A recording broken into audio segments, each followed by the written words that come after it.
Quantos levantamentos foram divulgados recentemente para mostrar como é que o povo tem enxergado a atuação do Supremo Tribunal Federal?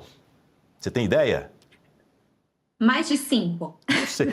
Eu também confesso a você que eu não tenho o número oficial. O fato é que não são poucos, como a gente bem sabe, né, Guta? Na maioria, os índices de desaprovação são bastante superiores aos percentuais que aprovam o trabalho da atual composição da Corte. Mas escute bem agora, Guta Pigne. O ministro Edson Fachin, presidente do STF, instituiu um estatuto de auditoria interna para tentar melhorar a transparência do tribunal e, consequentemente, a imagem perante a sociedade.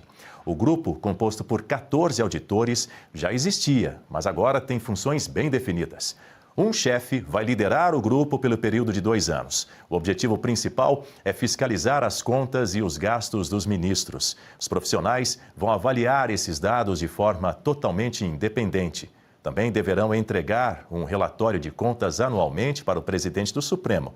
A mudança acontece para tentar melhorar a imagem do tribunal diante da sociedade. Aí eu trago um ponto para você, Guta Pigne. É possível melhorar a percepção da sociedade sobre uma instituição, quando o que na verdade é mal visto são alguns dos integrantes do tribunal, porque do contrário, penso eu, a gente vai entrar no mesmo paradoxo, na mesma narrativa de alguns desses ministros que, quando são confrontados, questionados, dizem que a instituição está sendo atacada ou não. E está ficando cada vez mais difícil fazer essa separação, justamente por conta da forma como esses ministros têm agido. Qualquer crítica à pessoa deles, ao CPF, já vira uma crítica, um ataque à instituição. Então, eles estão trabalhando nessa confusão entre o CPF e a instituição. Agora, Dani, essa auditoria interna que está mirando os gastos dos ministros. Olha, eu acho que esse aí é o menor dos problemas. A população, a hora que ela está cobrando dos ministros, a hora que fica muito clara nessas pesquisas de opinião a insatisfação do povo brasileiro com o Supremo Tribunal Federal, não tem a ver com a questão dos gastos, e sim com a postura dos ministros na condução dos processos. E quando essa auditoria aí, quando o ministro Fachin diz que os auditores vão ser independentes nessa análise, eu duvido muito. Olha, hoje no Brasil, quem é que tem coragem de assinar qualquer coisa contra um ministro do Supremo, fazer algum levantamento que coloque em xeque a condução ali dos gastos até do gabinete desse ministro? A gente está vivendo um regime em que eles são de fato intocáveis, né? Fazendo aqui uma remissão àquela série do ex-governador de Minas, Romeu Zema. Nada pode ser falado em relação a esses ministros sob pena de se abrir um inquérito contra essa pessoa. Inclusive, agora, mais recentemente, nós temos aí um senador da República, o Alessandro Vieira, que vai ter que responder, se o Ministério Público ali eleitoral assim entender, alguma ação ali na Justiça Eleitoral por conta de um relatório que ele fez no âmbito da CPI do crime organizado e por um pedido do ministro Gilmar Mendes, que foi indiciado nesse relatório, que nem foi aprovado. O senhor Paulo Gonet, que também foi indiciado, também aparece no relatório. A partir do pedido do Gilmar Mendes, o Paulo Gonet enviou esse processo, esse pedido para o Ministério Público Eleitoral avaliar se é o caso de entrar com alguma ação. Então, veja, se nem o senador da República, o próprio ex-governador Romeu Zema também está aí no alvo, pode responder a processo por calúnia contra o ministro Gilmar Mendes, se nem um ex-governador, um senador da República podem fazer qualquer tipo de questionamento, imagina uma auditoria interna. Pois é, Guta Pigne. Eu vou passar agora para o Marcelo Suano com o seguinte questionamento. Para resolver um problema burocrático, cria-se outra burocracia, uma burocracia extra-adicional que vai ter custo e que vai durar 2 anos. Exato, Daniel. Veja, que alma burocrática tem o Fachin para resolver um problema de imagem que afeta, inclusive, a questão burocrática interna do STF, ele cria mais burocracia. retirando da sociedade, para mostrar como eles estão batendo na democracia e no Estado Democrático de Direito, retirando da sociedade a possibilidade de fazer a única coisa que a sociedade pode no Estado Democrático de Direito, que é questionar suas autoridades. E é impressionante como ele faz isso tendo a resposta de uma maneira muito clara. Ministro, o senhor quer mudar a imagem? Eu posso lhe dizer como. Primeiro, parem de interferir nos demais poderes. Segundo, acabem com o ativismo judicial. Terceiro, parem de extinguir a liberdade de expressão personificada no direito à opinião, que está inscrito no Estado Democrático de Direito. E, principalmente, resolva o problema da burocracia que existe no sistema judiciário, mas, mais especial, no STF. Sabe como o senhor faz isso? Corte burocracia, ao invés de criar mais. É simples, basta ele fazer isso. São 7h36 no horário de Brasília. A gente mencionou aqui contigo, Marcelo Suano, e também com a Guta Pini, os nomes, né, de alguns desses ministros que fazem parte aí de questões bastante controversas, não é? Que giram ali em torno, internamente, que foram expostas pela mídia, nas reportagens também. Deixa eu colocar na tela aqui para você que nos acompanha no Jornal da Oeste, primeira edição, por exemplo, o nome do ministro Alexandre de Moraes, não é?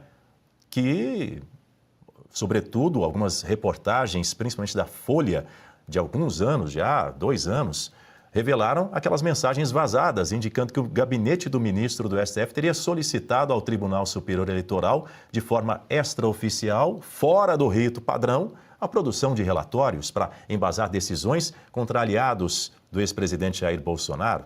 O gabinete de Moraes também negou, claro, qualquer irregularidade, afirmando que todos os procedimentos foram oficiais e documentados. Agora, quer mais uma controvérsia envolvendo diretamente, especificamente, o ministro Alexandre de Moraes? Claro, condução do inquérito das fake news, ou o inquérito do fim do mundo, que é frequentemente alvo de críticas na imprensa e no meio jurídico também, por ser considerado um inquérito sem fim, sem escopo delimitado, e pelo fato, inclusive, de um ministro atuar simultaneamente como suposta vítima e julgador das ofensas, o que levou a questionamentos sobre a sua imparcialidade. Guta Pini, você se lembra de mais algum? Ah, pelo menos mais um, né? Essa ação do golpe aí, em que o ministro também figura como uma provável vítima de uma tentativa aí de assassinato, e ele foi o relator do processo. Inclusive, Dani, em relação a toda essa conduta aí do ministro Alexandre de Moraes, que é absolutamente questionável, nós trouxemos aqui no jornal algumas vezes o Rodrigo Marcial, que inclusive escreveu o livro, né, Dossiê Moraes. Ele tem isso num site que tem toda a conduta do ministro e aonde essa conduta violaria na Constituição Federal, na legislação brasileira ordinária, e aí ele transformou isso num livro. Mas tá tudo documentado, então, assim, com base na Constituição. Então, não é uma questão de análise, da onde é que pode ter um viés nessa análise da violação. Não, ele coloca ali o artigo, então, assim, aos montes, é algo que está o tempo inteiro sendo atualizado, esse dossiê Moraes. Agora, e o ministro Dias Toffoli, hein, que ganhou destaque negativo por conta das anulações da Lava Jato, e tem também o caso Master, em que mais recentemente houve a pressão nos bastidores do STF para que Toffoli deixasse a relatoria dos processos envolvendo o ex-banqueiro Daniel Vorcar por causa de supostos conflitos de interesse, como conexões financeiras e investigados com o resort pertencente a familiares do magistrado. Sem contar, é claro, o fato de que a esposa dele, a advogada Roberta Rangel, ter sido sócia de um advogado ligado ao caso e de ter atuado na defesa de empresas que foram beneficiadas por decisões da corte. E você, professor Marcelo Suano, algo a acrescentar que tenha colocado aí a imagem do Toffoli, digamos, numa situação mais delicada, enfim, embaçada? O Toffoli, sem querer cair na forma como muitas pessoas se referiam a ele, que certamente, assim que se referiam, ele é um indivíduo que está no STF para cumprir cota, porque ele tem demonstrado uma inabilidade, uma incapacidade jurídica, uma impossibilidade de entendimento lógico dos processos, umas conclusões lógicas que não têm pé nem cabeça, como, por exemplo, ele chegar e dizer, mas como nos questionam que nós não somos eleitos? Nós fomos eleitos por pelo menos mais de 100 e poucos milhões de brasileiros que votaram nos senadores. que fizeram a sabatina. Então, ele considera uma passagem lógica da eleição dos senadores para ser uma eleição para eles. Ou seja, não tem pé nem cabeça lógica. Mas a gente poderia falar tudo aquilo que ele fez da Odebrecht também. Eu tenho a impressão que ele ficou sob questionamento exatamente a forma como ele tratou de perdoar a Odebrecht, ou perdoar aquilo que já estava negociado. Sua Excelência, o ministro Toffoli, ele é alguém sobre quem traz muita angústia, porque ele pode estar representando aquele momento chave de inflexão em que uma instituição ou um período histórico tem que mudar, porque ele chegou no ápice da degradação, se não no ápice, no cume que poderia representar. Mas no caso dele, as pessoas identificam que é o ápice da degradação. Ministro Toffoli, infelizmente, é isso que ele representa. O mais curioso, que quando solicitaram que ele se retirasse, o que o STF fez, mostrando que o STF também está no ápice da degradação?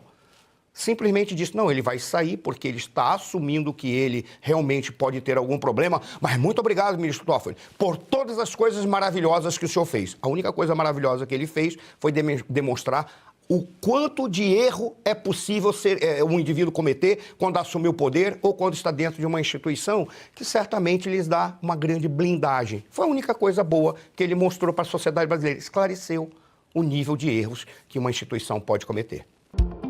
E se você pudesse ter acesso aos bastidores do Sem Filtro e conversar direto com os comentaristas e âncoras da Oeste?